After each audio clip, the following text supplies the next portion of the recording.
మనము ఒక వాక్య భాగాన్ని తరచూ వింటా ఉంటాం. ఎక్కువగా సండే స్కూల్స్‌లో లేదంటే పెద్దవాళ్ళు చిన్నవాళ్ళకి చెప్పేటప్పుడు. జ్ఞానాన్ని పెంపొందించుకోవడం ఎలా అనంటే, దేవుని యందు భయభక్తులు కలిగి ఉండటమే జ్ఞానానికి మూలము. The fear of the lord is the beginning of the wisdom అని. ఎప్పుడైతే దేవుని దగ్గరికి వచ్చి దేవుని మాటలు వింటా ఉంటామో, అది మనల్ని జ్ఞానవంతులుగా మార్చే పనిగా ఉంటా ఉంటది. అయితే లోకం ఏం చేస్తదనంటే, సొంత జ్ఞానం మీద ఆధారపడతా ఉంటది. లోకంలో అనేక మంది వాళ్ళ సొంత ఆలోచన మీద, వాళ్ళ సొంత స్పెక్యులేషన్ అంటే విషయాల్ని ఊహించుకోవడం మీద ఆధారపడతారు. కొంతమంది వాళ్ళ ఐడియాలజీని, భావజాలాన్ని చెప్తా ఉంటారు, ఆధారపడతా ఉంటారు. కొంతమంది దేవుడు ఇలా ఉండొచ్చేమో, ఇలా ఉండి ఉంటాడేమో, లేకుంటే మనకిది మంచిదేమో అని వాళ్ళ అనుకున్న వేదాంతాన్ని చెప్తా ఉంటారు. అది కొంచెం ప్రోగ్రెస్ అయ్యి ఒక మతానికి దారి తీస్తా ఉంటది. వెంటనే మా మతం ఇదండి, వాళ్ళ మతం అదండి, మీ మతం ఇదండి అని అనేకమైన మతాల్ని తీసుకొస్తా ఉంటారు. కొద్దిమంది వాళ్ళ అనుభవం అనుభవం మీద కొన్ని సిద్ధాంతాలను తీసుకొస్తా ఉంటారు. వాటిల్ని ఫిలాసఫీస్ అంటాం. తెలుగులో తత్వము అని అంటా ఉంటాం. కొంతమందికి కొన్ని విషయాల పట్ల వాళ్ళ వ్యూ పాయింట్ ఉంటది. అంటే వాళ్ళ దృష్టి కోణము ఇలా ఉందని ఆ విషయంలో చెప్తా ఉంటారు. అయితే ఊహ అయినా, ఆలోచనైనా, భావజాలమైన, వేదాంతమైన, మతాలైన, తత్వశాస్త్రాలైన, దృష్టికోణాలైన ఇవన్నీ ఎప్పుడైతే దేవుని వాక్యానికి వ్యతిరేకంగా, దూరంగా ఉండి చేస్తా ఉంటామో, అవన్నీ మనల్ని తప్పుదారికి తీసుకెళ్ళేలానే ఉంటది. ఎందుకంటే మనం సహజంగా ఎవరినన్నా "నువ్వు సత్యాన్ని నమ్ముతావా?" అనంటే, వాళ్ళు చచ్చినట్టు సత్యాన్నే నమ్మాలని చెప్పేవాళ్ళే. చెప్పాల్సిన వాళ్ళే. అందుకనే ప్రపంచ దేశాలందరిని కూడా ఒప్పుకోదగ్గ, గర్వపడే విషయము మన దేశానికుంది. మన దేశానికున్న మోటో ఏంటంటే సత్యమేవ జయతే అని. సత్యానికి వేరుగా ఏది గూడా నమ్మటానికి, పాటించడానికి ఇష్టపడని వారిగా మన భారతీయులున్నారు. అయితే సత్యము ఎప్పుడైనా మనల్ని సత్యం వైపే తీసుకెళ్తది. నిజము వైపే తీసుకెళ్తది. అది దేవుని వైపే తీసుకెళ్ళేదిగా ఉండాలి. అలా లేనప్పుడు మనం వెంటనే అరే! ఫూల్‌లాగా బిహేవ్ చేస్తున్నావేంటి అని అంటాం. అసత్య ప్రచారం చేస్తున్నావేంటి అనే మాటలు వాడతా ఉంటాం. ఎప్పుడైతే మనం వాక్యం దగ్గరికొస్తామో, మనల్ని వాక్యము సత్యవంతులు అని పిలుస్తా ఉంది. ఎందుకంటే దేవుడు సత్యమై ఉన్నవాడు. ఆయన మాట సత్యమై ఉన్నది కాబట్టి, ఆయన మాటలను అనుసరించే ప్రతి ఒక్కళ్ళు గూడా సత్య సంబంధులనే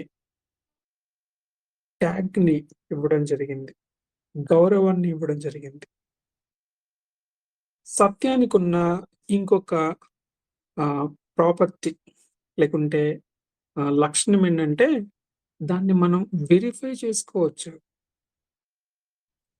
2+2 = 4 అనే ఈక్వేషన్‌ని ఎక్కడ, ఏ టైంలో, ఎవరి దగ్గర, ఎన్ని సార్లు చేసినా అది అలానే ప్రూవ్ అవ్వాలి. అప్పుడే దాన్ని సత్యవంతమైన లేదా ట్రూత్ స్టేట్‌మెంట్ అని అంటా ఉంటాం. అదే లాజిక్‌ని వాక్యానికి అప్లై చేసినప్పుడు, వాక్యము పరిపూర్ణంగా సత్యవంతమైనది కాబట్టి, అందులో ఎవ్వరు ఎన్ని సార్లు పరిశోధించినా, ఏ దేశంలో పరిశోధించినా, ఏ కాలంలో పరిశోధించినా, అది సత్యమైనది కాబట్టి రుజుపరచడానికి నిలబడేదిగా ఉంటది. అట్లాంటి సత్యమైన వాక్యాన్ని వెంబడిస్తున్న ప్రతి ఒక్కళ్ళు కూడా జ్ఞానవంతులుగా పరిగణించబడుతున్నారు.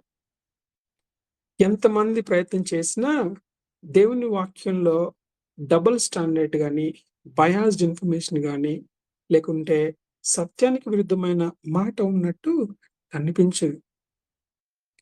అంత విశ్వసనీయమైనది దేవుని మాట కాబట్టే, దేవుని యందు భయభక్తులు కలిగి ఉండటానికి, మనము జ్ఞానం కలిగిన వారిగా ఉండటానికి మూలమవుతుంది. ఎప్పుడైతే మనం దేవుని వాక్యానికి వేరుగా ఉంటామో, అది మనల్ని వెర్రివాడినిగా చేస్తా ఉంటది. మొదటి కొరింథీయులకు రాసిన పత్రిక 3వ అధ్యాయము 19వ వచనంలో ఒక మాట మనం చూడవచ్చు. ఈ లోక జ్ఞానము దేవుని దృష్టికి వెర్రితనమే. ఎవరైతే జ్ఞానులని అనుకుంటున్నారో వారి కుయుక్తులు ఆయన పట్టుకొనును అని స్పష్టంగా చెప్పబడుతుంది. దేవుని జ్ఞానము, లోక జ్ఞానము వేరువేరుగా, వ్యతిరేకంగా పనిచేస్తా ఉంటాయి.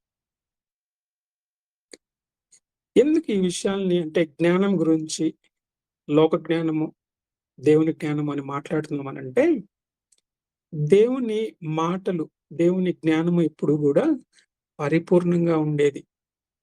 లోక జ్ఞానం ఎప్పుడు కూడా ఆ పరిపూర్ణతని కలిగి ఉండలేదు.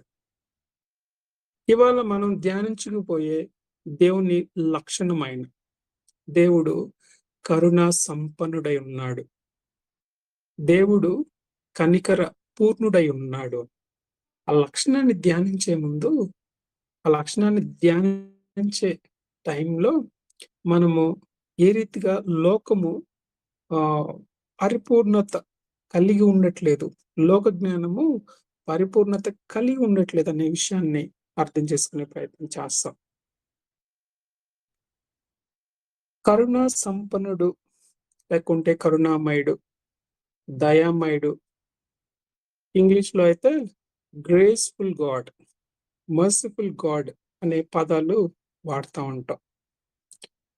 ఈ పదాలు కొన్నిసార్లు ఇంటర్చేంజబుల్లీ యూజ్డ్ అయినప్పటికీ కూడా ప్రతి పదానికి కూడా ప్రత్యేకమైన భావాన్ని, అర్థాన్ని కలిగి ఉంది అన్నమాట.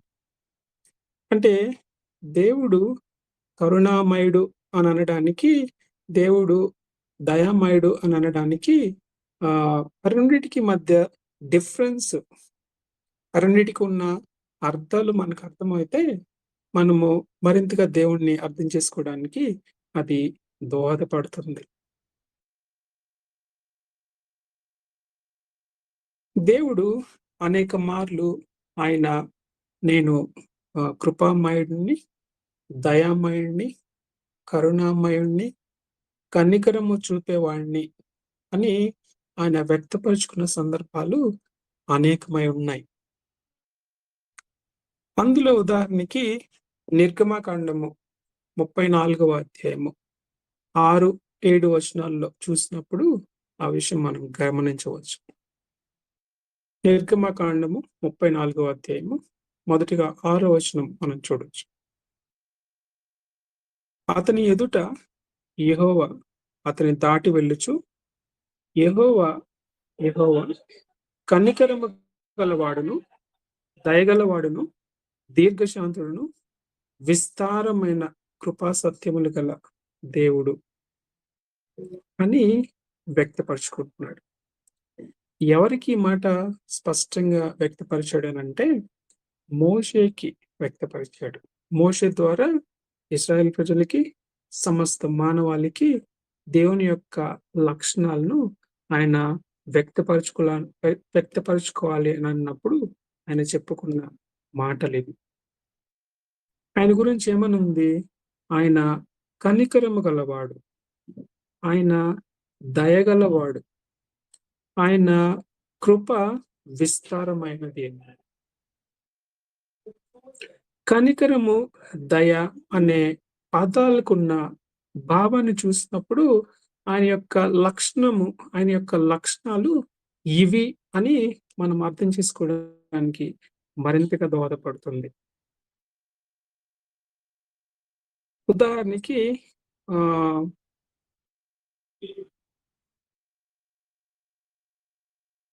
గ్రేస్ తెలుగులో కృప.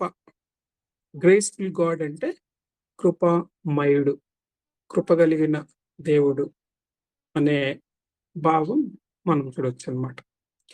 ఇప్పుడు కృప అనేది ఎప్పుడు ఆహ్, కనబరుస్తాడు అనంటే, లేతే ఆ లక్షణం ఎప్పుడు మనకి అర్థమవుతుందనంటే, ఎవరైనా అర్హత లేని వారి ఎడల ఆయన అర్హతని ఇచ్చే విషయాన్ని బట్టి ఆయన కృపను మనం అర్థం చేసుకోవచ్చు. లేకుంటే ఈ గ్రేస్ అనే పదాన్ని మనము డైలీ లైఫ్‌లో గూడా చూస్తా ఉంటాం. ఎవరికైనా స్టూడెంట్స్‌కి ఎగ్జామ్‌లో 40కి 39 వచ్చాయనుకోండి. టీచర్‌కి ఆ రైట్ ఉంటది. గ్రేస్ మార్క్స్ యాడ్ చేయడం. అంటే ఆ ఒక్క మార్క్ యాడ్ చేస్తే ఆ స్టూడెంట్ పాస్ అవ్వొచ్చనమాట. అట్లా ఇచ్చేదాన్ని అన్‌మెరిటెడ్ ఫేవర్. స్టూడెంట్‌కి అది అర్హత లేకపోయినా టీచరు దానిని ఇవ్వొచ్చనమాట. అట్లా ఇచ్చే మార్క్స్‌ని గ్రేస్ మార్క్స్ అనంటాం. అది కంప్లీట్‌గా టీచర్ మీదే డిపెండ్ అవుతది. స్టూడెంట్ మీద డిపెండ్ అవ్వదు. స్టూడెంట్ నాకు 39 వచ్చినాయి. నాకు 40 ఎయాల్సిందే అని అడగటానికి లేదనమాట. ఎందుకంటే అది మెరిట్ బేస్డ్ వచ్చింది కాదు. Unmerited favour. టీచరు దయతలిస్తే ఆ ఒక్క మార్క్ రావడం వలన స్టూడెంట్ పాస్ అయిపోతా ఉంటాడు. ఇంకొక ఉదాహరణ తీసుకోవచ్చు.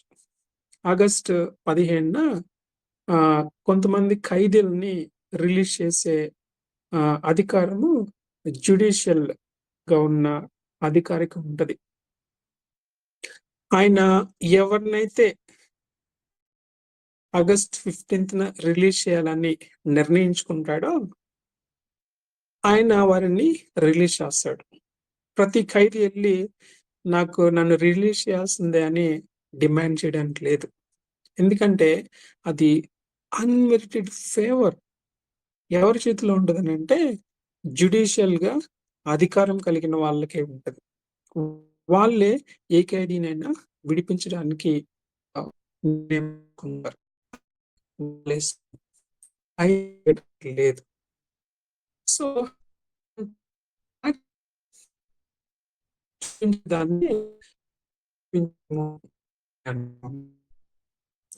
ఇప్పుడు దేవుడు ఆయన కృపామయుడు కాబట్టి ఆయన ఎవరి ఎడల అనేది నా సొంతగా సార్వభౌముడి కాబట్టి నేర్చుకున్నాడు.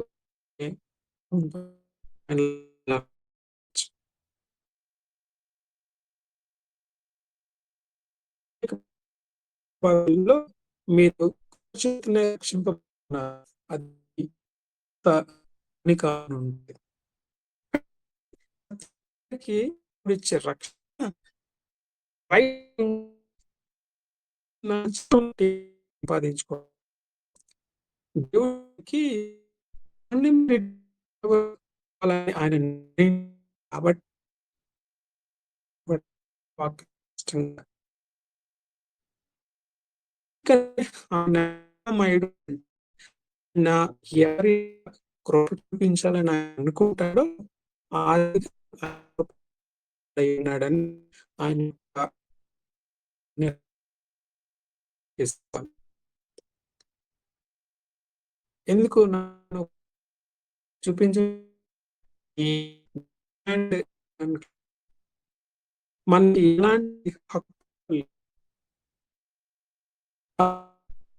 కంప్లీట్‌గా అపారమైన దేవుని ఆరాధనే మనం అలానే మర్సీ గాడ్. కనికరము చూపించువ నిర్గమము 4వ అధ్యాయం కనికరము గలవాడను నేను వెతుక్కుంటాను. కనికరము గలవాడు అనే పదానికి ఉన్న అంటే ఎవరైతే ఆహ్, ఉన్నాడు శిక్షని చూపించకుండా ఆపుకోవడము. దాన్ని కనికరము గలవాడు అనే దేవుని లక్షణాన్ని చూసినప్పుడు అర్థమవుతుంది. ఇంగ్లీష్‌లో mercy, showing mercy or merciful God అంటే మన మీదకి రావాల్సిన కోపాన్ని, శిక్షని ఆయన చూపించకుండా విత్‌హోల్డ్ ఆపుకున్నాడు. ఆ లక్షణాన్ని మనం కనికరము గలవాడు, కనికర సంపన్నుడు అని అర్థం చేసుకుంటా ఉంటాం. కొన్ని వాక్య భాగాల్ని ఆధారం చేసుకొని ఆయన కృపామయుడు, కరుణామయుడు అనే భావానికి ఉన్న అర్థాన్ని మరింతగా అర్థం చేసుకునే ప్రయత్నం చేద్దాం. చూడండి, ఎఫెసీయులకు రాసిన పత్రిక 2వ అధ్యాయము 8వ వచనం. ఎఫెసీయులకు రాసిన పత్రిక 2వ అధ్యాయము 8వ వచనం. మీరు విశ్వాసము ద్వారా కృపచేతనే రక్షింపబడి ఉన్నారు. ఇది మీ వలన కలిగినది కాదు, దేవుని వరమే. ఈ వాక్య భాగంలో కృపచేతనే, by the grace of God అని ఉంటది. అంటే ఆయన కృపామయుడు కాబట్టి ఆయన కృప చూపిస్తేనే మనకి రక్షణ అనుగ్రహింపబడుతుంది అని అంటున్నాడు. అలానే మీ వలన కలిగినది కాదు అనంటే మనం డిమాండ్ చేసేది కాదది. ప్రభువా, నేను మంచి పనులు చేశాను, నాకు రక్షణ ఇవ్వాల్సిందే అని మన మెరిట్‌ని చూపించుకొని అడిగే విషయం కాదు దేవుని కృపను పొందడం అనేది. తర్వాత అదే వచన భాగంలో it is the gift of God అని ఉంది. అది దేవుని వరమే. ఎవరినైనా అడుగుతామా నాకు గిఫ్ట్ ఇవ్వాల్సిందే నువ్వు అని? గిఫ్ట్ ఎప్పుడైనా ఇచ్చే వాళ్ళ మీదే ఆధారపడుతుంది, తీసుకునే వాళ్ళు డిమాండ్ చేయడానికి లేదు. అందుకనే రక్షణ గురించిన విషయాన్ని చెప్పేటప్పుడు దేవుడు మన ఎడల కృప చూపించాడు కాబట్టే మనల్ని రక్షింపబడుతున్న స్థితికి ఆయన తీసుకొస్తున్నాడు.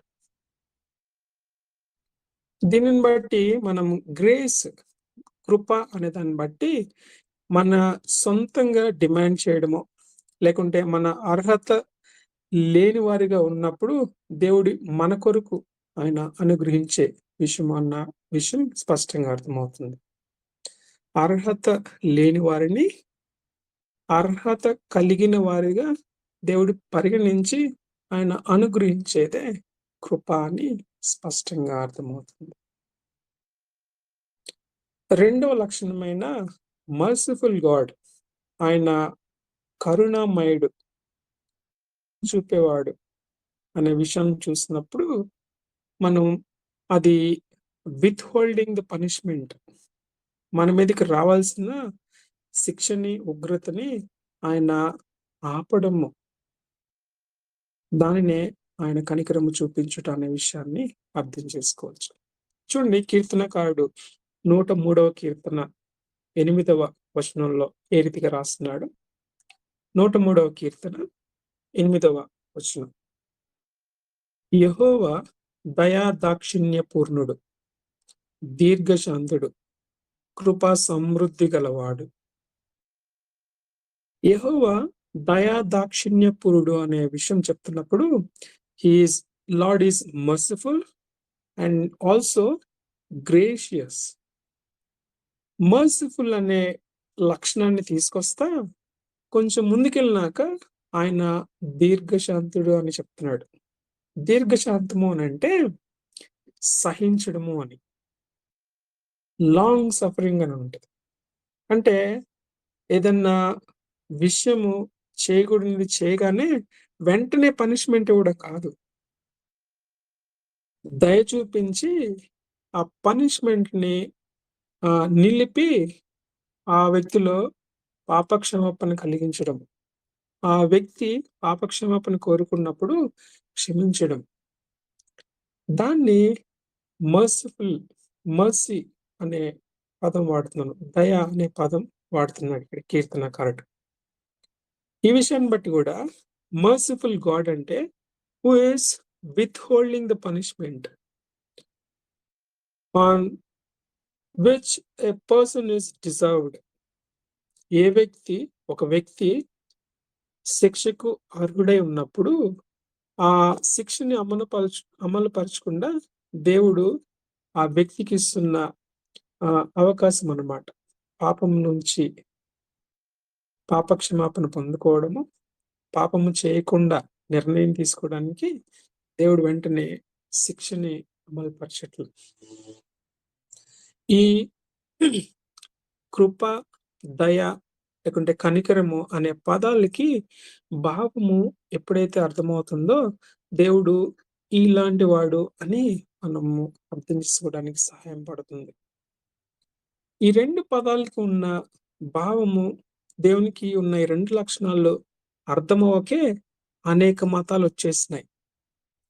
అనేక మతాలలో ఈ పదాలు వాడుతా ఉంటారు. గాడ్ ఈస్ గ్రేషియస్ అని అంటారు. గాడ్ ఈస్ మర్సిఫుల్ అంటారు. బట్ గ్రేస్, మర్సీ ఎక్కడ సంపూర్ణంగా వాళ్ళలో దేవుళ్ళని కొలవబడుతున్న వారిలో కనిపిస్తాయో చెప్పలేరు వాళ్ళు. ఎందుకంటే గ్రేస్, మర్సీ 2 కలిసినాయి అనంటే పనిష్మెంట్‌ని విత్‌హోల్డ్ చేయాల్సుంటది. ఎవరికైతే పనిష్మెంట్ ఇవ్వాల్సి ఉంటదో వాళ్ళని రక్షించే పని గూడా చేయాలి. అప్పుడేమవుతుందనంటే న్యాయం తీర్చడం అనేది ఫెయిల్ అవుతా ఉంటది. అందుకనే దేవుళ్ళుగా కొలవబడుతున్న వారిలో ఈ గ్రేస్ అండ్ మర్సీ అనేది బ్యాలెన్స్‌డ్‌గా కనిపించడము ఎక్కడ కనిపించదు. వాళ్ళ మాటలు వాడుతున్నప్పటికీ అది వారిలో పరిపూర్ణంగా కనిపించదు. దానిని బట్టే మొదట చదివిన వాక్య భాగంలో ఈ లోక జ్ఞానము దేవునికి వెర్రితనమే అని అంటున్నాడు. మరి దేవుడు వ్యక్తపరుచుకున్న మాటలో ఆయన దయామయుడు, కరుణామయుడు అనే విషయాలు ఆయన విషయంలో ఏ రీతిగా పరిపూర్ణంగా బ్యాలెన్స్‌డ్‌గా ఉంటున్నాయో ఆయన తర్వాత చెప్పిన మాటల్లో మనం స్పష్టంగా గ్రహించవచ్చు. చూడండి అదే నిర్గమకాండము 34వ వచనం 34వ అధ్యాయము 6వ వచనం చదివాం. 7వ వచనంలో చూడండి. ఆయన వేవేల మందికి కృప చూపును, దోషమును, అపరాధమును, పాపమును క్షమించును కానీ దోషులను నిర్దోషులుగా ఎంచడు. ఇక్కడ దేవుడు ఆయన గురించి స్పష్టంగా చెప్తుందేంటంటే, నేను కృప చూపించేవాడిని, కనికరం చూపించేవాడిని. నేను క్షమిస్తాను. కానీ నా జడ్జ్‌మెంట్ అనేది ఈ రెండిటిని డామినేట్ చేయదు. లేకుంటే కృప, కనికరము నా జడ్జ్‌మెంట్‌ని డామినేట్ చేయవు. అందుకని ఆయన అంటున్నాడు, నేను క్షమిస్తాను కానీ దోషులను నిర్దోషులుగా ఎంచను. నిర్దోషులను దోషులుగా ఎంచను. ఎవరు చేసిన దోషానికి పనిష్మెంట్ ఇచ్చేవాడిగా నేనున్నానని ఆయన అన్నాడు. మరి ఎట్లా ఆయన అన్‌మెరిటెడ్ ఫేవర్ చూపిస్తానని అంటున్నాడు? మన మీదకి రావాల్సిన పనిష్మెంట్‌ని రాకుండా చేస్తానంటున్నాడు. ఆయన మనం చేసిన దోషానికి శిక్ష విధించే తీరుతానంటున్నాడు. దానిని న్యాయం తీర్చేవాడిగా నేనే అని అంటున్నాడు. ఏ రీతిగా అది సాధ్యమవుతుంది? ఒకవేళ దేవుళ్ళని కొలవబడుతున్న వారు గనుక ఈ లక్షణాల గురించి చెప్పుకున్నప్పుడు వాళ్ళలో ఈ పరిపూర్ణత కనబడదు. చూడండి ఏ రీతిగా మనం కొలుస్తున్న దేవుళ్ళో ఆయన కృప, కనికరము, ఆయన రైచియస్ జడ్జ్‌మెంట్ ఏ రీతిగా పరిపూర్ణంగా, బ్యాలెన్స్‌డ్‌గా కనపడతా ఉంటదో మనం చూడొచ్చు. దేవుడు మనల్ని ఆహ్, ఇది నీవు తెలుసుకోవాలి అని చెప్తున్న మాటలను మనం ద్వితీయోపదేశ ఖండంలో చూడొచ్చు. ఇది నీవు తెలుసుకోవాలనంటే ఎప్పుడైతే ఆ విషయాన్ని మనం తెలుసుకోలేమో, అప్పుడు మనం ఇతర మతస్థుల్లానే ఉండిపోతాం. దేవునిని అర్థం చేసుకునే విషయంలో విఫలమైపోతా ఉంటాం. వారిలానే అరే! అన్ని లక్షణాలను బ్యాలెన్స్‌డ్‌గా ఉండడం అనేది దేవునికి కూడా కష్టమేమో అని అనుకుంటాం. కాబట్టి ఆయన ఈ విషయాలను తెలుసుకోవాలని మనల్ని ఏ విషయాల పట్ల అడుగుతున్నాడో, ఆ విషయాలను ఇప్పుడు అర్థం చేసుకునే ప్రయత్నం చేద్దాం. చూడండి, ద్వితీయోపదేశ కాండము 7వ అధ్యాయము 9వ వచనం చివర్లో చూడండి. ద్వితీయోపదేశ కాండము 7వ అధ్యాయము 9వ వచనంలో చివరన. చివరన ఈ మాట ఉంటది. నీవు తెలిసి కొనవలెను అని.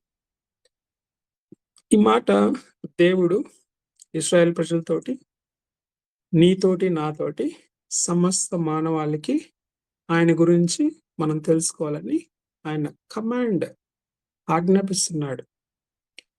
ఇప్పుడు 7-9 వచనాల్లో ఏ విషయాలున్నాయనేది చదువుకొని, గ్రహించి దేవుణ్ణి మరింతగా అర్థం చేసుకునే ప్రయత్నం చేద్దాం.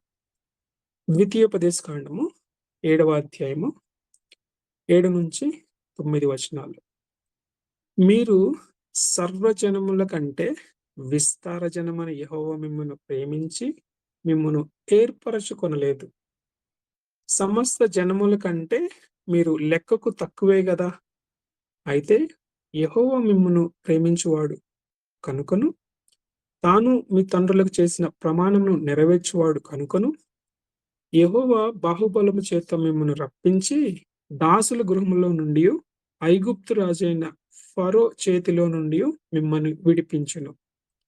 కాబట్టి నీ దేవుడైన యెహోవా తానే దేవుడనియు, తన్ను ప్రేమించి తన ఆజ్ఞలను అనుసరించి నడుచుకుని వారికి తన నిబంధనను స్థిరపరచువాడును, వేయి వేయి వేయి తరముల వరకు కృప చూపువాడును, నమ్మదగిన దేవుడననియు, తన్ను ద్వేషించు వారిలో ప్రతి వానిని బహిరంగముగా నశింపచేయుటకు వానికి దండన విధించువాడనియు నీవు తెలుసుకొనవలెను. ఇక్కడ చదవబడిన 3 వాక్యాల్లో ఆయన మన ఎడల కృప చూపిస్తున్నాడు అనే విషయాన్ని మనం చూడొచ్చు. 9వ వచనంలో కృప చూపువాడును, నమ్మదగిన దేవుడును అనియు అని. కృప చూపువాడననే లక్షణానికి మన ఎడల ఏ రీతిగా చూపిస్తున్నాడనేది 7వ వచనంలో మనం గమనించవచ్చు. సర్వజనముల కంటే విస్తారమైన జనమని యెహోవా మిమ్మును ప్రేమించి మిమ్మను ఏర్పరచుకొనలేదు. అంటే ఇశ్రాయేల్ ప్రజల సంఖ్య ఎక్కువగా ఉంది కాబట్టి దేవుడు వాళ్ళని ఏర్పరచుకోలేదని అంటున్నాడు. అంటే ఎక్కువ మంది ఉన్నారనేది ఒక మెరిట్ లాగా వాళ్ళు తీసుకుంటున్నారేమో. నేను మిమ్మల్ని మీ మెరిట్‌ని బట్టి మిమ్మల్ని ఏర్పరచుకోలా. మీరు మంచిగా బోధిస్తారు, మంచిగా మాట్లాడతారు, మంచిగా పాటలు పాడతారు, మంచిగా పరిచర్య చేస్తారని నేను మిమ్మల్ని ఏర్పరచుకోలా అంటున్నాడు. ఆయన ఏర్పరచుకోవడానికున్న ప్రధానమైన కారణం ఏంటంటే, ఆయన కృప చూపువాడు కాబట్టి, మనం ఆయన ఏర్పరచుకోవడానికి అనర్హులుగా ఉన్నా, ఆయన కృపను బట్టి మనల్ని ఏర్పరచుకున్నాడని చెప్తున్నాడు. ఎందుకు ఆయన ఎన్నికలైన వారిని ఏర్పరచుకున్నాడు అనంటే, ఆహ్, 8వ వచనంలో మనం చూడొచ్చు. తాను మీ తండ్రులకు చేసిన ప్రమాణమును నెరవేర్చువాడు కనుక. ఆయన ఏదైతే కవెనెంట్ ఇచ్చాడో, ఏదైతే ప్రమాణము చేశాడో వాళ్ళ ఫోర్ ఫాదర్స్‌కి, ముందున్న వాళ్ళకి ఆ కవెనెంట్‌ని నెరవేర్చడానికి అనర్హులుగా ఉన్న వాళ్ళని గూడా ఆయన ఎన్నుకున్నానని చెప్తున్నాడు.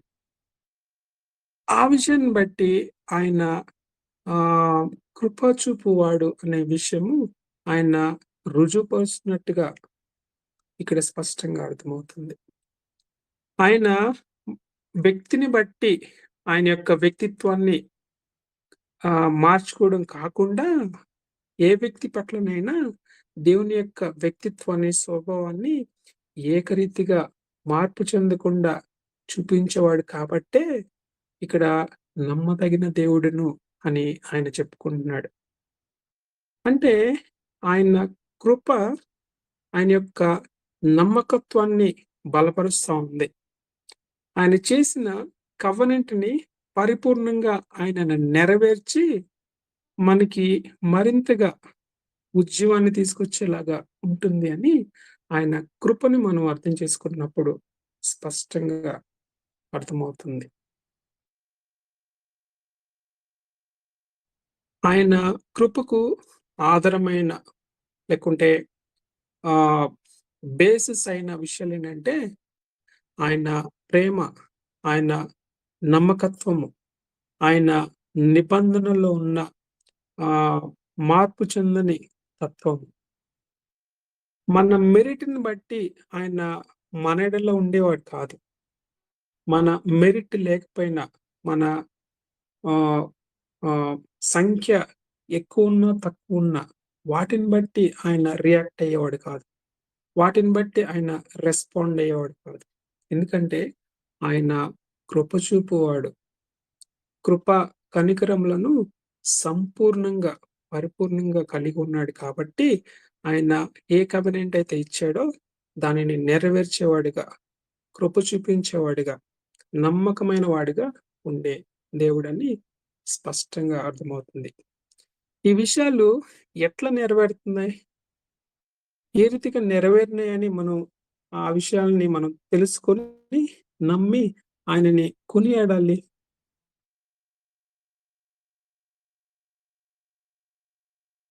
ఆ ప్రశ్నకి ఎప్పుడైతే మనకి సమాధానం దొరుకుతుందో, మనము లోకంలో దేవుళ్ళని కొలవబడుతున్న వారికను, నిజమైన దేవునికి ఉన్న వ్యత్యాసాన్ని మనం గమనించాలి. చూడండి పాత నిబంధన గ్రంథ కాలం నుంచి నూతన నిబంధన గ్రం యెస్.